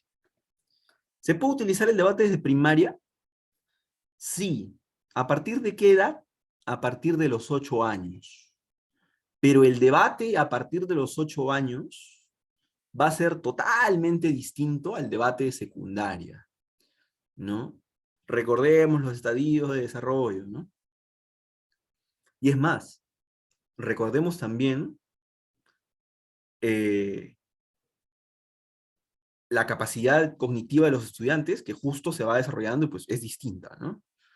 Entonces yo puedo trabajar, de hecho, Rose Bento, que es la compañera que va a desarrollar las otras sesiones, bueno, un par creo de las otras sesiones, ella trabaja debate en primaria, ¿no? Y la experiencia formativa de debate en primaria, que antes, por ejemplo, en didáctica siempre lo hacíamos solo para secundaria, la aprendió a partir de una comunicación que tuvimos con una fundación española que se llama Fundación Actívate. Nos reunimos con ellos y vimos cuál era su experiencia del uso práctico del debate en clases, porque ellos utilizan el debate desde los 8 años. Nosotros acá no se hacía. Recién estamos incorporando eso, trabajando eso.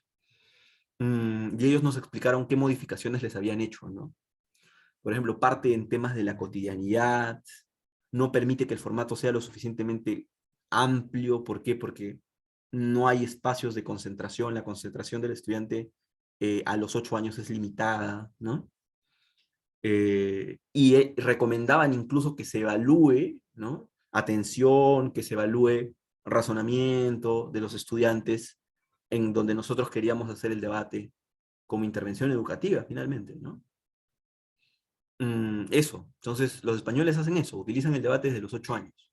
Pero pues les dicen, ¿no? ¿Quieres venir al colegio, o los perros o los gatitos, ¿no? Había toda una sesión, toda una actividad. ¿Qué prefieres, perros o gatos? Y les explicaban a los chicos a fundamentar sus respuestas a partir de eso, de situaciones naturales, a no quedarse en el por qué. Entonces, es imposible que yo le diga al estudiante que se autorregule esa edad, ¿no? Yo estoy preguntándole, ¿y por qué? Yo como moderador, a diferencia del debate en secundaria, cuando hago debate en primaria, como moderador yo puedo tener preguntas guía, ¿no? Le da preguntas a los estudiantes para que vayan profundizando más en sus respuestas, ¿no? Perros o gatos, ¿por qué? Mi mamá dice que los gatos son bonitos. ¿Ya? Pero ¿tú qué opinas sobre los gatos? ¿Estás de acuerdo con tu mamá? Sí, ¿no? Los gatos son bonitos. ¿Y por qué? ¿No? A diferencia de los perros. Y le pongo ahí, ¿no? Dos imágenes para que haga la comparativa.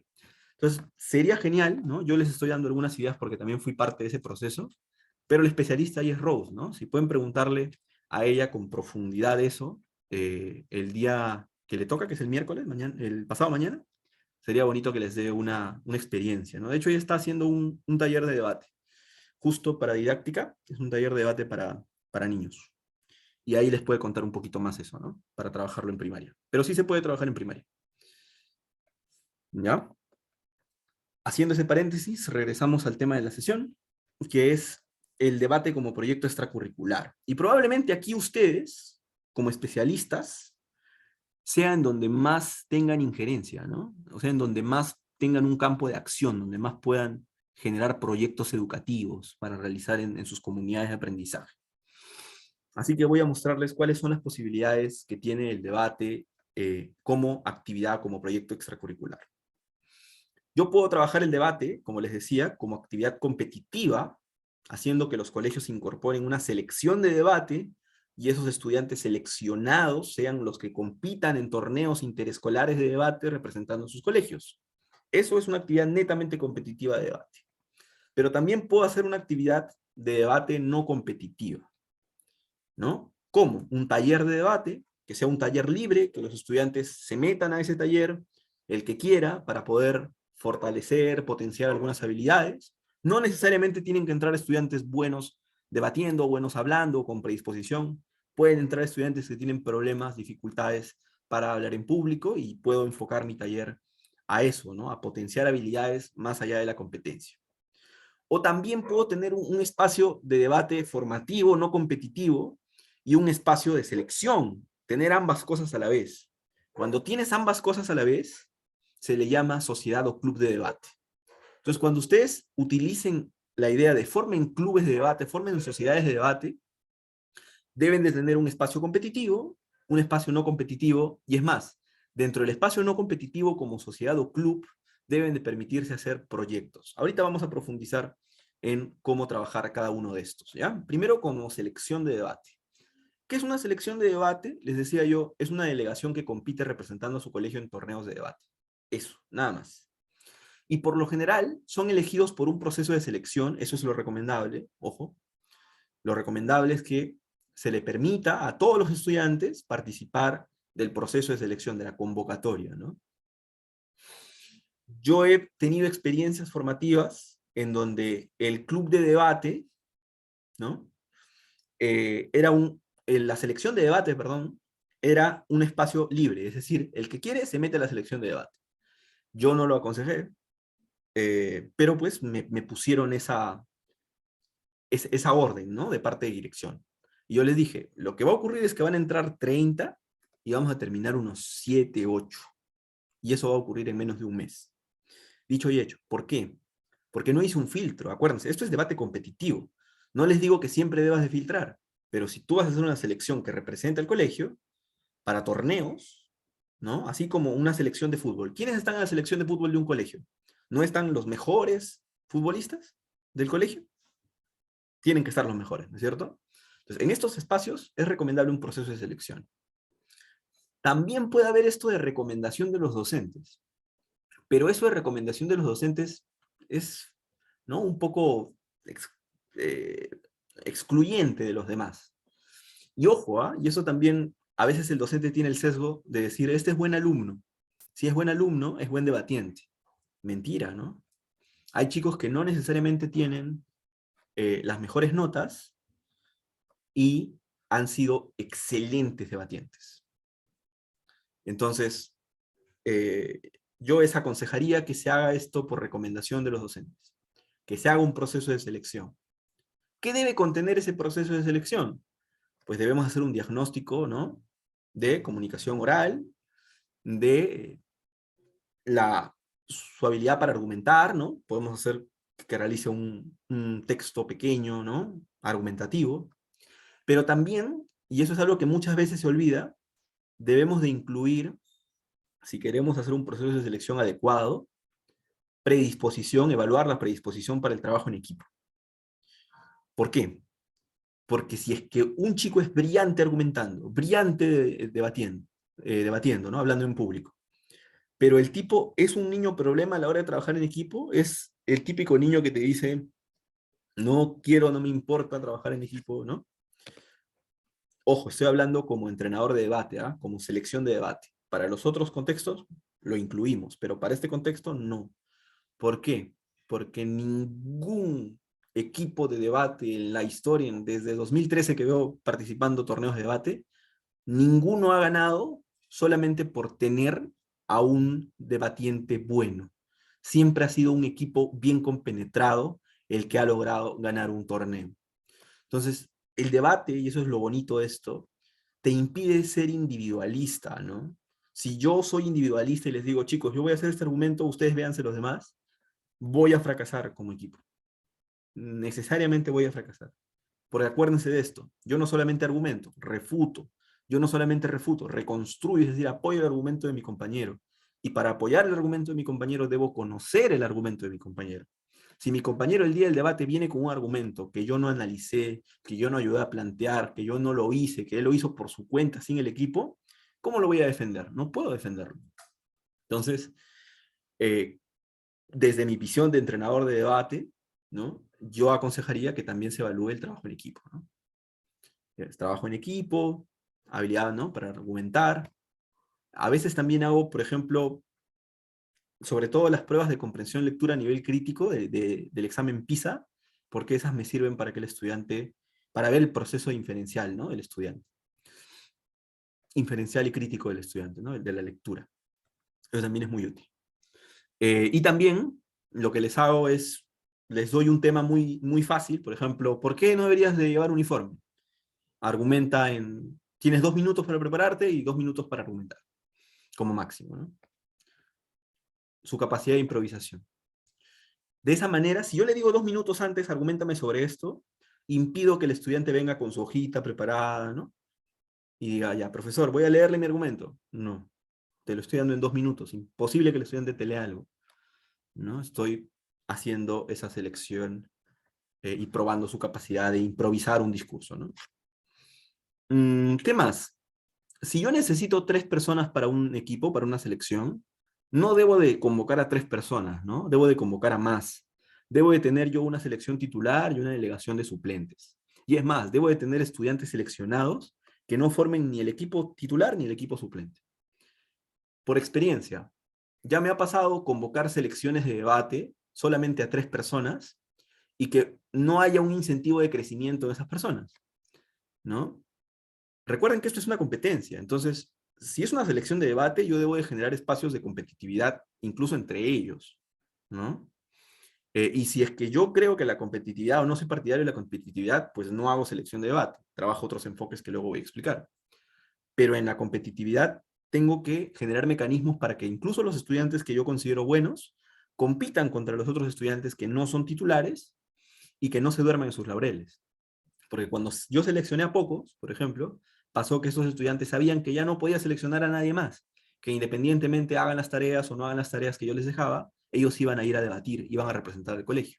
No tenían un incentivo real para querer crecer como debatientes, crecer, ¿no? Como seleccionados, porque finalmente es un deporte académico.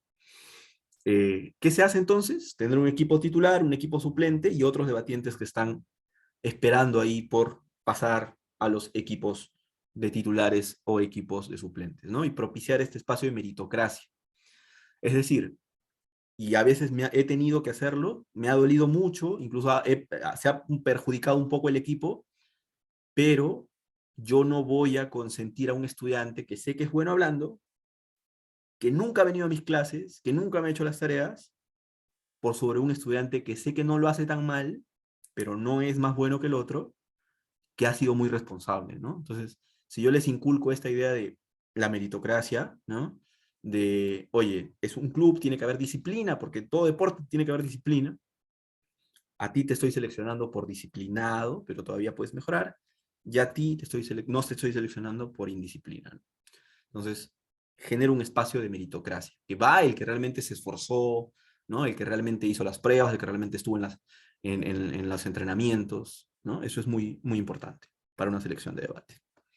Pero una selección de debate como tal solo se reúne para entrenar, ¿no? Te reúnes para entrenar, aprender estrategias de debate competitivo, preparar casos de debate para torneos, ¿no? ¿Qué se aconseja? Se aconseja, si uno tiene una selección de debate, generar relación con equipos de otros colegios, ¿no? Es decir, mmm, pertenecer, ¿no? A espacios como la Liga Peruana de Debate Escolar, por ejemplo, que te permite interactuar con otros colegios. Porque si yo creo o quiero que mi selección de debate solamente crezca y los hago debatir solo entre ellos, eso no va a pasar, ¿no? Tengo necesariamente que generar interacción con los otros colegios, otras instituciones, para aprender también nuevas estrategias, nuevos enfoques, ¿no? Que yo desconozco como entrenador. Y luego está el enfoque no competitivo. de taller de debate. Ya hablamos de la selección de debate, ahora vamos a hablar del taller de debate. ¿Y qué es el taller de debate? Va a ser un espacio académico dirigido por un docente o un coach, quien imparte las clases programadas para el taller.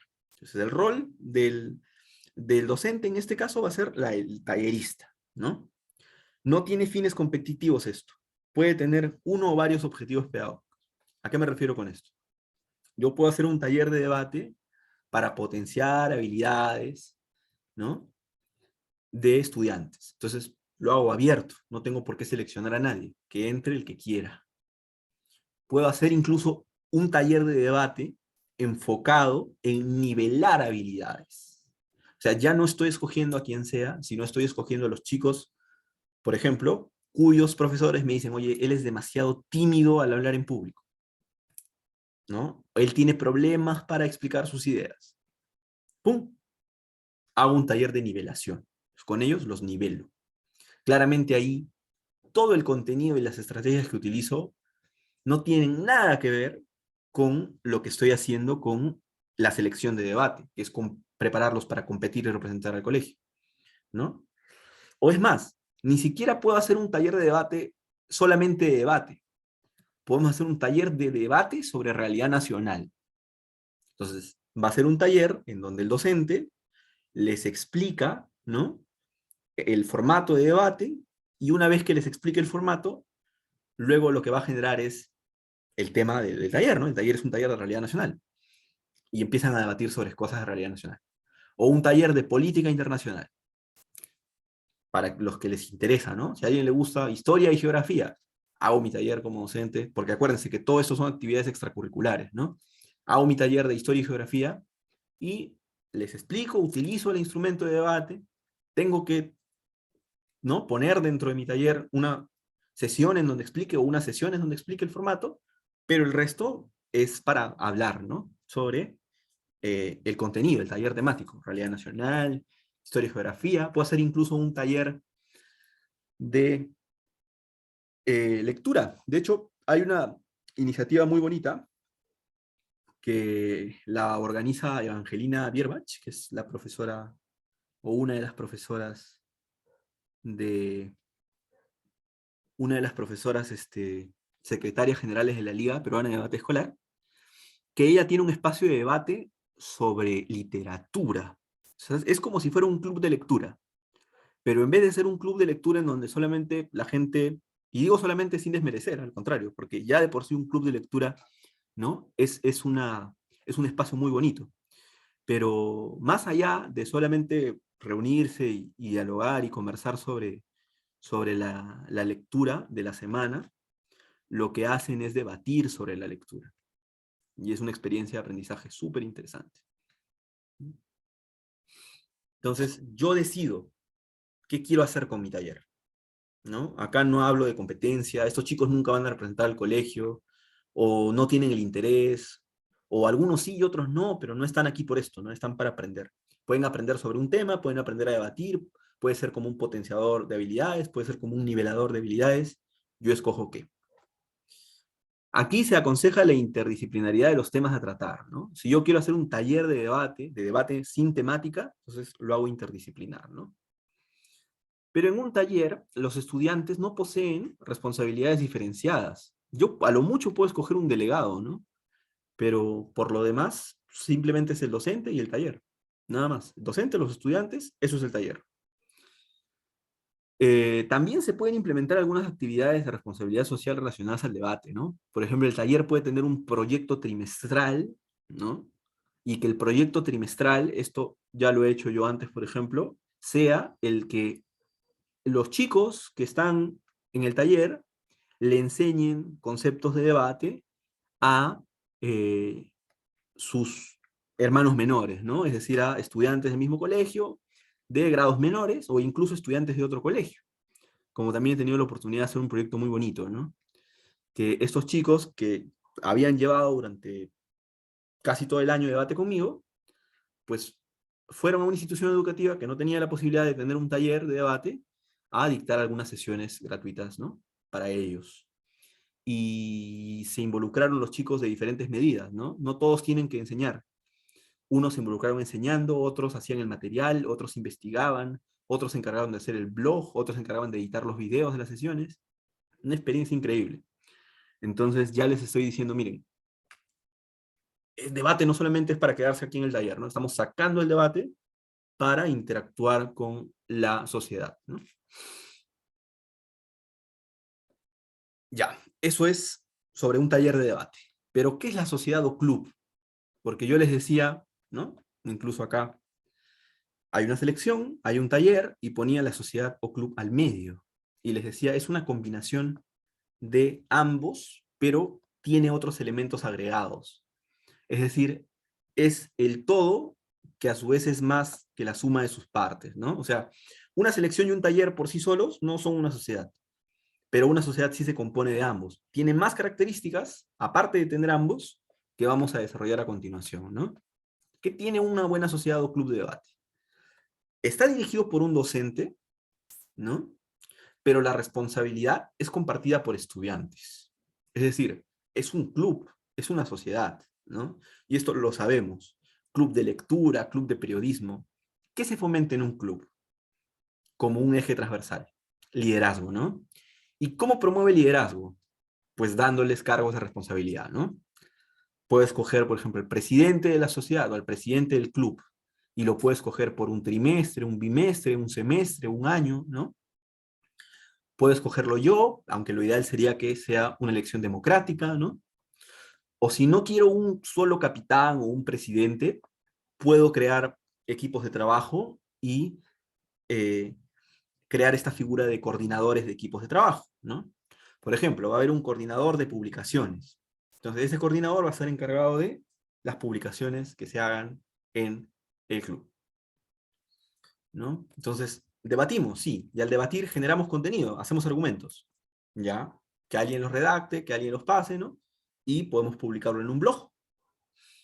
Eh, Ahora, el tema de los blogs, yo vengo de la experiencia de trabajar este blog, por ejemplo, en colegios privados, ¿no?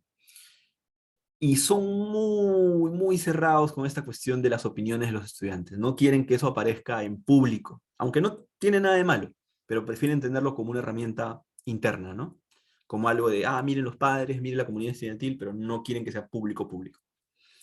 Mm, entonces, pues yo en lo personal no estoy de acuerdo, porque si es que hay un adecuado filtro, digamos, y direccionamiento de los temas, sin que llegue a ser censura, ¿no? Pero sí direccionar los temas a tratar, yo creo que se puede publicar. Es más, los clubes o los blogs de las sociedades de debate o de los clubes de debate que he tenido la oportunidad de participar, creo que todos pueden ser publicables y no hay ningún problema.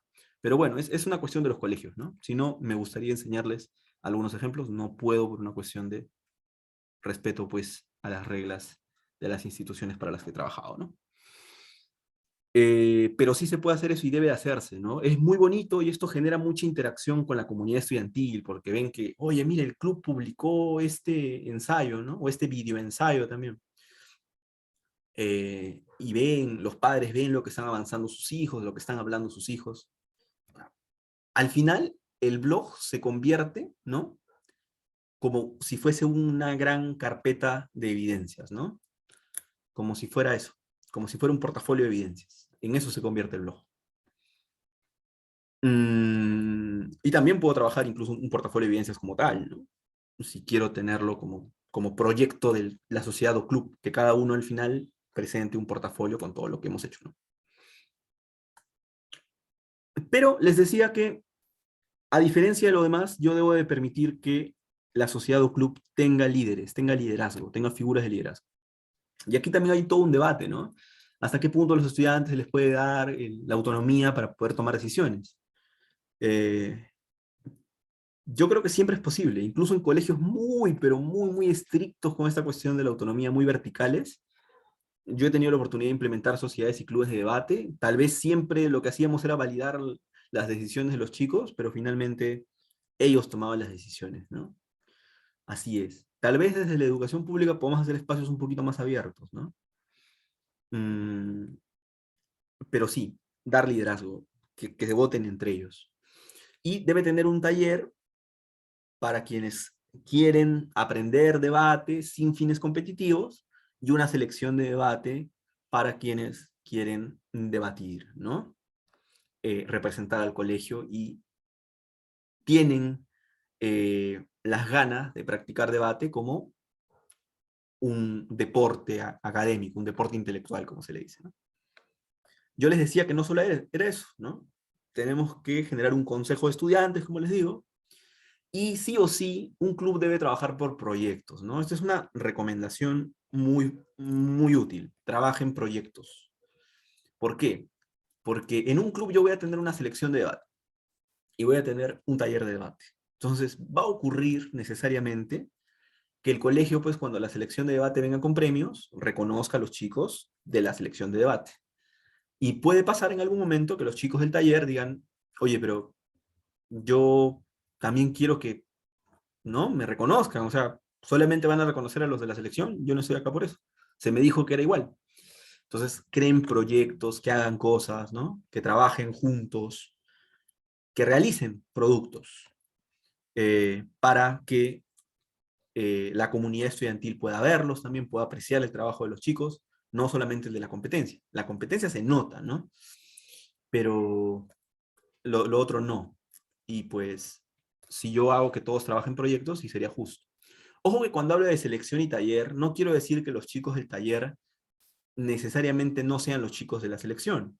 Es más, lo útil es que todos los de la selección también participen en el taller, pero que aparte de las clases del taller, tengan un espacio para solo practicar entrenamiento. Si yo no diferencio espacios, o sea, si yo pienso que voy a tener solamente una sesión a la semana de mi taller y cuando tenemos torneo, los chicos del taller dejan de asistir y me enfoco solamente en preparar a los chicos de la selección, si hago eso, los chicos del taller van a sentirse relegados y lo están siendo, ¿no? Finalmente. Porque tú, ¿cuál es la comunicación que les das? Les estás diciendo, mira, el taller está bonito, pero la selección me importa más. Y si la selección me importa más, entonces no estás haciendo ese balance correcto de la sociedad de debate, porque la sociedad debe dar la importancia tanto a su taller como a su selección de debate y debe de permitir que el estudiante escoja libremente querer decidir uno sin que se sienta, ¿no? Que ser de la selección de debate es mejor que ser solamente del taller, ¿no? También lo que se puede hacer es que sea un requisito para pertenecer a la selección estar en el taller de debate, ¿no? Yo siempre solía hacer eso. ¿Por qué? Porque de esa manera los chicos llevaban el programa formativo total que todos llevan, pero además yo los preparaba en otra sesión, aparte de la sesión formativa, para que participen a los torneos, ¿no? De debate. Eso es lo más recomendable. Entonces, como dice ahí, ¿no? Se sugiere generar espacios de integración también no necesariamente vinculados a debate. Entonces, yo con mi club, con mi sociedad, tengo que hacer que esos chicos, ¿no? Se sientan un equipo. Si yo no soy capaz de crear un equipo, una cohesión de un equipo, no van a trabajar proyectos juntos. Los proyectos van a salir mal, cada uno se va a dividir sus cosas, se van a repartir, no son un equipo. Entonces, para eso debo de tener días de integración, ¿no? Puede ser un día cada bimestre, un día cada trimestre, que permita la integración de los estudiantes sin necesariamente hacer cosas de debate, ¿no? Incluso también lo que tenía, o lo que yo llegué a implementar para que los padres sientan que sus hijos estaban avanzando con el club, estaban en el taller, porque ojo, ¿no? Tú debes de tener a los padres, ¿no? En el rol de encargado de la sociedad de debate, como aliados. Pero ¿cómo los padres van a ser aliados si no permites que los padres vean o incluso participen del proceso del proyecto de selección o club de debate? ¿Cómo permites eso? ¿Cómo puedes lograr eso? Es difícil, ¿no? Entonces lo que se tiene que hacer es generar espacios de integración. Dos estrategias que a mí me sirvieron, pero no quiere decir que tengan que hacerse sí o sí. La primera fue hacer días abiertos, ¿no? Open Days. Open Days eran al final de cada trimestre, que trabajaba yo en ese colegio por trimestres, los padres podían entrar a los salones, ¿no? Al salón del club de debate, a ver un debate de sus hijos, ¿no? Entonces, lo que hacíamos al inicio es que yo le ponía, ¿no? Porque yo siempre, al inicio del taller, uno tiene que hacer una evaluación de diagnóstico. Yo puedo hacer que el taller no tenga un proceso de selección, pero tengo que diagnosticar cómo los chicos entran para luego medir sus avances, ¿no? Bimestralmente, trimestralmente. Porque si yo no genero esta data, simplemente es una actividad bonita y ya, ¿no? Pero ¿cómo estoy midiendo que realmente hay un avance de los chicos? Tengo que evaluarlos como diagnóstico. Entonces, yo siempre les decía, ¿no? Te estoy grabando tu intervención porque luego quiero mostrarte a ti mismo en un trimestre cómo has avanzado respecto a hablar en público, respecto a argumentar. Entonces, lo primero que hacíamos era poner los videos de todos en su introducción, frente a todos los padres de familia, con el permiso de estudiantes y padres, y luego hacer un debate real ellos, para que ellos mismos, tanto los estudiantes como los padres, se den cuenta del progreso de sus hijos, ¿no? Y de esa manera se comprometen al 100% los padres. Se comprometen al 100%. Y entonces entienden cuando a veces sus hijos tienen que, en mi caso tuvo que pasar, ir un sábado al colegio para practicar más debate, ¿no? Quedarse un poco más tarde y ese tipo de cosas. Lo comprenden porque lo han visto. Entonces, qué importante es cuando uno quiere trabajar una actividad extracurricular en general, integrar a los padres de familia, ¿no? Otra cosa que funciona, nosotros a veces, como parte del taller formativo, teníamos espacios de eh, clases, ¿no? O sea, en debates se debate un montón de cosas. Cuando uno participa en torneos de debate, en competencias de debate, habla sobre muchas cosas: política internacional, derecho, economía, geografía, historia. Y muchas veces uno como docente no tiene por qué saberlo todo, ¿no? Prefiere que un especialista sea el que explique el tema que estamos hablando. Y entonces, a veces permitíamos esos espacios, ¿no? Aprovechando que algunos padres de familia, y esto no se puede hacer, entiendo que no es la realidad de todas las instituciones educativas, pero se puede suplir también por la figura de otro docente especialista que ayude al docente a cargo del taller o de la sociedad, ¿no? Un padre de familia era abogado y justo estábamos preparándonos para una moción de debate de un torneo que tenía que ver con derecho. Y daba la casualidad que él era especialista en ese tema. Se le invita al padre de familia para que pueda hacer una exposición frente a las chicas, ¿no? Y el padre, con mucho gusto, expuso eso y los chicos se quedaron contentos. Y el padre entendió que, mire, están hablando de estos temas, ¿no? Decía, a mí me hubiese encantado, pues, tener la oportunidad de también hablar sobre tantas cosas distintas. Insisto, no tiene por qué ser la figura del padre, puede ser la figura de un maestro aparte, ¿no? Si uno es docente de comunicación, su especialidad, puede invitar al docente de sociales. Y es más, también por eso yo aconsejo que los talleres no sean solamente proyectos de un área, que cuando, si ustedes como especialistas, por ejemplo, promueven estos espacios, procuren que sea integrado, ¿no? Porque, y esto es algo que ustedes lo conocen mejor que yo, la crítica que se le hace a la implementación del Currículo Nacional de Educación Básica es que se sigue trabajando por áreas y muchos docentes, a pesar de que hay una evaluación, ¿no?, de competencias, muchos docentes les cuesta hacer esta integración, ¿no?, de trabajo por competencias. Se dedican a su área y en el papel es competencias, pero en la práctica se sigue trabajando solamente, ¿no?, por áreas. No digo que sean todos, pero he escuchado mucho esta crítica de parte de especialistas también de Ugeles y Dres. Entonces, si uno está en contra de eso y uno como especialista, lo digo, pues yo no conozco, ustedes conocen mejor esta realidad, pero debería de promover espacios de trabajo, ¿no?, entre áreas. Y qué mejor que promover espacios de trabajo entre áreas, promoviendo que los clubes de debate o las sociedades de debate que se funden en los colegios estén a cargo de 2 o 3 áreas, ¿no? Y funciona. ¿Y funciona por qué? Porque aparte son más aliados, ¿no? Si tú tienes un club de debate que está a cargo del área de sociales, de inglés y de español, ese club es una locura. Participan en actividades en inglés, participan, ¿no?, cuando necesitan docentes que dicten ciertos temas que se debaten, ahí están los docentes sociales apoyando. Cuando necesitan desarrollar habilidades comunicativas, están los docentes de comunicación, y así se integran y se genera una sinergia mucho más útil que si solo fuese trabajado por un área, ¿no? Porque a veces siempre existe esta rivalidad de los proyectos que hace mi área. Y dices, no, es mi área, es mi proyecto de área. ¿Yo por qué tengo que apoyar tu proyecto de área si yo soy el coordinador de esta área? Pero si ya se parte de la idea de que el club es, ¿no?, multidisciplinario, interdisciplinario, entonces les estoy forzando desde su fundación a cooperar entre áreas. Esa es una estrategia muy buena, ¿no? Entonces, uno debe de cuando genera un club, una selección, un taller de debate y hace un proceso de convocatoria, debe de tener definido para qué los quiero, ¿no? Es decir, no convoquen estudiantes si no saben si van a hacer un club, una selección o un taller. Primero definan eso. Defines el enfoque y luego generas tu convocatoria, ¿no? Y si van a incluir evaluaciones, pueden, como les decía, capacidad de trabajo en equipo, creatividad, razonamiento lógico, oratoria, ¿no? Algunos temas que se pueden convocar. Selecciona siempre más de los que necesitas, ¿no? Siempre, en todo taller, selección, club de debate, van a entrar una determinada cantidad de estudiantes y otra determinada cantidad de estudiantes se van a ir. ¿Cómo puedes evitar eso? Haciendo una charla informativa y explicándoles a los padres, esto lo digo como docente, ¿no?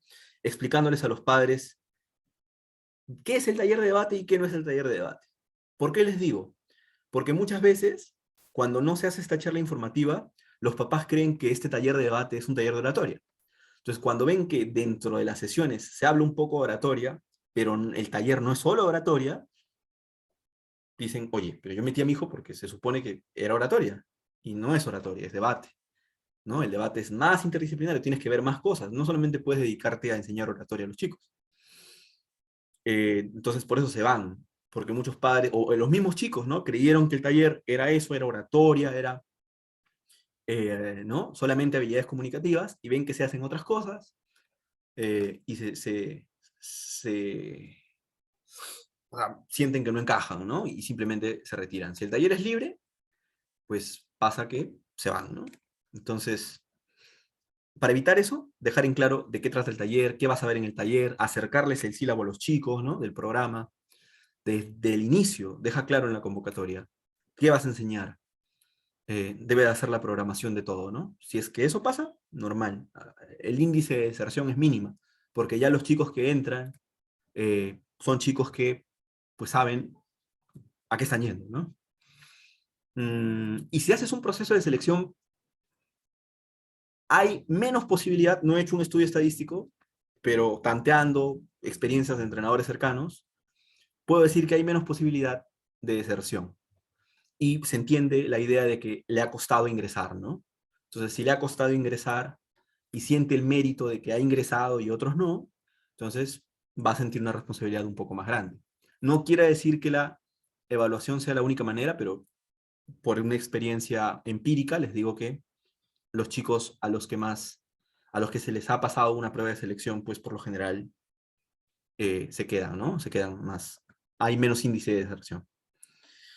Y esto muy, muy importante, ¿no? No escojas a los más habilidosos, considera a los más entusiasmados, sobre todo si vas a tener no solo una selección, sino un taller en general, ¿no?